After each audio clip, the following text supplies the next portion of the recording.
In this lesson, we survey the four Gospels: Matthew, Mark, Luke, and John. We will see why we have four Gospels and why they're different.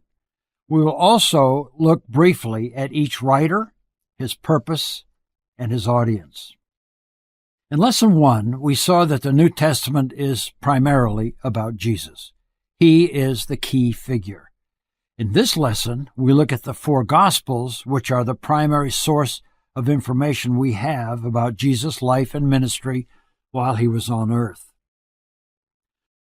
The word gospel means good news and is an appropriate name for the documents that proclaim the message of Jesus Christ and his salvation. Two of those Gospels, Matthew and John, were written by eyewitnesses. They were with Jesus in person.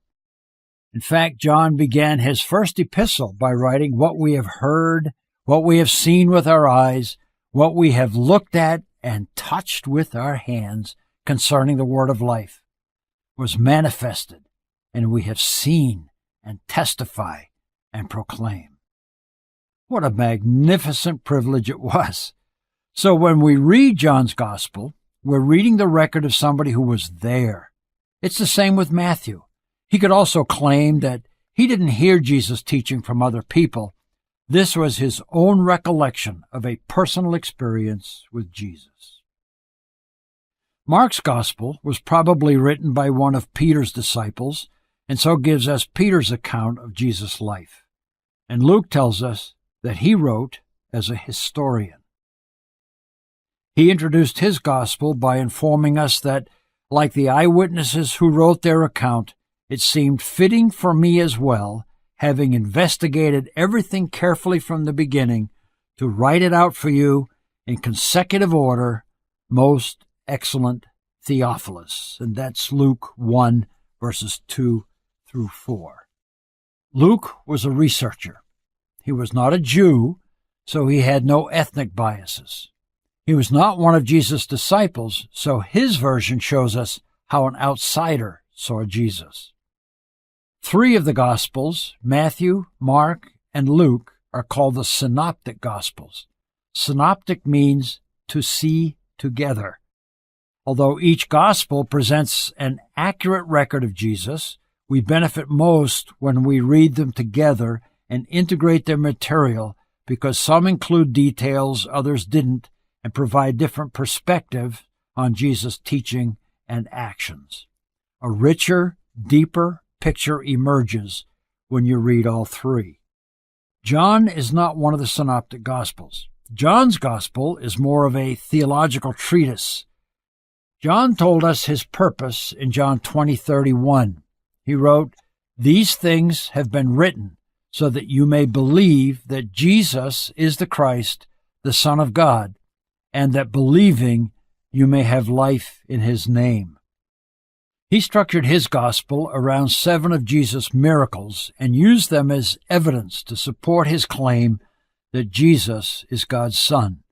Because his gospel includes some material the synoptics ignore, John adds an essential contribution to our understanding of Jesus' life. We read all four Gospels to get the most complete picture of Jesus' life. We would expect them to have many similarities because they're all about Jesus. But why are they different?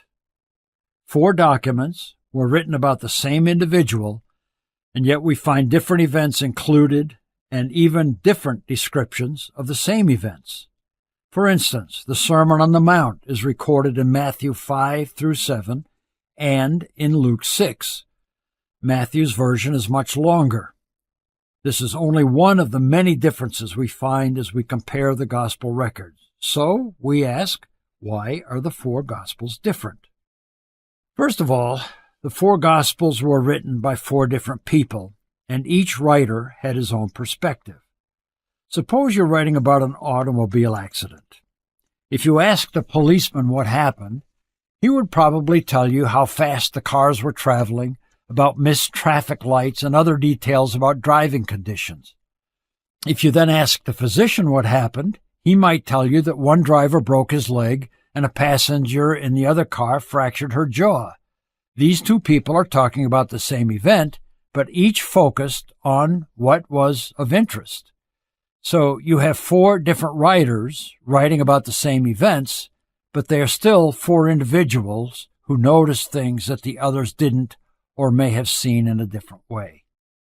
The second reason the Gospels are different is that Matthew, Mark, Luke, and John each had different readers in mind. If a new college student wrote a letter to her parents about her college experience, she would tell them how hard she's studying and how much she's learning. If she wrote to her friends, she might tell them about the new friends she's making and the party she's attending. If we read her 2 letters, we wouldn't accuse her of being inaccurate or dishonest. In fact, because we read both letters, we have a better understanding of her college experience. Neither letter is more or less true or accurate, even though they're different. And third, each writer had a different purpose. We would use one set of credentials when applying for a job and an entirely different set when applying for membership in a bowling league. Each gospel writer presented Jesus in a particular way that was of interest to his particular audience. So when we put the 4 Gospels together, we see different writers with their own perspectives, writing to different people, and addressing their readers' interests. We read all 4 Gospels to get a more complete picture of this man, Jesus. If we limit ourselves to one Gospel, we miss the broader, more sophisticated picture of his person and his mission. Matthew was a publican, a tax collector. He would be one of the last people you would expect Jesus to include among his disciples. He was a turncoat Jew working for the Romans. But Matthew had a unique perspective among Jesus' disciples. He was a businessman. He was recently adopted back into the fold of Judaism, and he zealously followed Jesus. He had a perspective of Jesus that God obviously thought we needed, and so Matthew wrote his gospel. Mark was a missionary who traveled with Paul and Barnabas, and eventually was adopted by Peter as one of his disciples. At the end of his life, Paul wanted Mark to join him in Rome because he was a valuable fellow worker in the ministry. He was probably a young man when Jesus was on earth and may have been one of his followers. He was discipled by Barnabas for a time, but it was under Peter's tutelage that Mark wrote his gospel. Luke was a physician and may have examined Jesus' healing ministries from that perspective. As a physical scientist, he focused on the evidence and on natural laws. And he was a Gentile and didn't have the same feel for the Jewish culture as the other gospel writers. As one of Paul's traveling companions, he had been exposed to evangelism among the Gentiles and had seen God's power to change lives. John was a fisherman, a working man. Like Peter, he made his living outside on the sea and understood and was close to nature. Something about him especially attracted Jesus, and along with his brother James and Peter, was one of Jesus' closest disciples. He was known as the beloved disciple, and so he had a special affection for the Master. He had been one of John the Baptist's disciples before meeting Jesus, so he had a deep religious commitment. These 4 individuals each understood Jesus in his own particular way, just like we do today. The Bible tells us that God created us in his image. But isn't it also true that most of us have a tendency to create God in our image? God looks like me. God looks like you. As each of these men wrote their gospel, there was no way they could or should keep their own personality, perspective, and interests out of their story. It's important to realize that although the Bible books were written for us, they were not written to us. God's messages are timeless, and we legitimately apply their teachings today. But each writer in both the Old and New Testament wrote initially to an audience in his own time. So the Gospels are also different because of whom they were written to. Matthew's Gospel was primarily addressed to Jews. In his Gospel, he frequently referred to Jesus as the Son of David and the Son of Abraham, to emphasize his messianic lineage. Over and over again, Matthew shows his Jewish readers how Jesus fulfills the prophets' references to the coming Messiah. Gentiles wouldn't resonate with those themes, but Jews would have to see these as evidence that Jesus was the king he claimed to be. So Matthew emphasized Jesus' Jewish heritage. Mark wrote primarily to the Romans. He and Peter were in Rome, and the Roman citizens were their primary focus. Mark interprets Aramaic words for his readers because, unlike Matthew's Jewish audience, the Romans wouldn't know what they mean. There are very few references in Mark to the Jewish law. Romans would have said there is no Jewish law, there is only Roman law. So you find signals in Mark that it's not as much a Jewish gospel, it's more focused toward the Romans. Luke addressed his gospel to a man named Theophilus, but it was obviously shared with other readers and appears to be written to a Greek audience. Luke explains Jewish customs and places and terms. He emphasized Jesus' role as an honored teacher.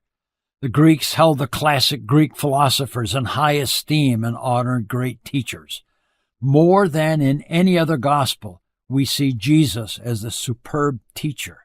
His ability to use parables to clarify truths and to persuade his challengers present Jesus' genius as a brilliant thinker and teacher. John's gospel was addressed to a more universal audience. He wrote later, probably in the 90s, and by that time the church had spread pretty much over the Roman Empire and around the Mediterranean world. The church was now more Gentile than Jewish, as it was in its earlier days. So because John wrote to a universal audience, his gospel doesn't have the evidences of ethnicity like we see in the Synoptic Gospels. A third reason the Gospels are different is that each writer emphasized a different aspect of Jesus' person and ministry. Because he was writing to Jews, Matthew focused on Jesus' role as the Jewish Messiah, the great King of Israel, promised to David and prophesied by Israel's prophets. Matthew's genealogy introduced Jesus as Jesus Christ, the son of David, the son of Abraham. Now, Abraham lived before David, but Matthew named David first in order to focus on Jesus as the son of David, Israel's great king. It was through David's lineage that Israel's Messiah would be born. In addition, Matthew tells us in chapter 2, verse 2, that the wise men came seeking he who has been born King of the Jews. Those are only a few of the signs Matthew used to emphasize Jesus' role as Israel's Messiah. Mark presented Jesus as God's servant, and as God's servant, he also served God's people. Jesus Christ did not come to be served, but to serve and to give his life a ransom for many, Mark tells us in chapter 10, verse 45. Jesus is very busy serving in Mark. Mark used the word immediately 40 times in his gospel. Jesus went quickly from one event to another. He was here to serve. He was here to fulfill his mission as God's servant and as a servant of God's people. Mark also places emphasis on Jesus serving as the great teacher with 37 references to his teaching role. As a Gentile, Luke emphasized Jesus as the Savior of all people, Gentiles as well as Jews. While Matthew's genealogy only goes back to Abraham, the father of the Jews, Luke's genealogy goes all the way back to Adam, the father of all humanity. Luke often presents Jesus in relationships and in conversations with Gentiles. So the Gospel of Luke presents Jesus as the universal Savior of all humanity. John presents Jesus as the Christ, the Son of God. In John 20:31, John stated his purpose for writing, "These things have been written so that you may believe that Jesus is the Christ, the Son of God." John's Gospel is built around 7 of Jesus' miracles, but he presented them as signs a word used in the law courts to indicate evidence that was used to defend a client. John presented Jesus as God and built a case to prove his assertion. 4 Gospels. They are very much alike, but in some significant ways quite different. John said it's impossible to capture Jesus' life in a book. In John 21:25, he wrote, "If everything Jesus did were written down, the whole world couldn't contain the books." While you read the Gospels, don't lose sight of the fact that each of these 4 men had a relationship with Jesus. He was their Savior. He was their Messiah. He was their King. For Matthew and John, he was also their teacher and their friend. Each knew without doubt that he came to serve them by dying for them. He was God, and he added humanity to his person because only as the God-man could he accomplish his mission. Only as God's Son could he save us from our sin.